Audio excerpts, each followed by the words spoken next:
One of the pleasures of my new home in Wiltshire is that I can look out over the Church of St Mary's.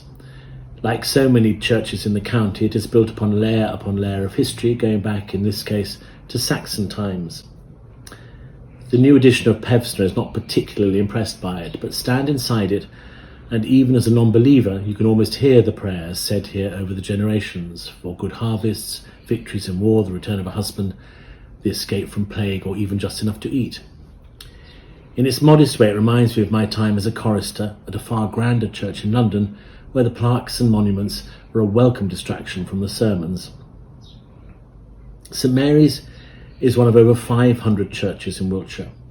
With congregations declining and demands on the church's resources for welfare increasing, many cannot afford the maintenance necessary to keep them open. In the last year, at least 5 local churches, including the wonderful little 13th century church of St Michael's at Tidcombe, have had to replace their roofs because of lead thefts. It is here that the Wiltshire Historic Churches Fund has been able to help, but its work is only possible through fundraising. So on Saturday the 11th of September, it's organising another ride and stride round Wiltshire's churches.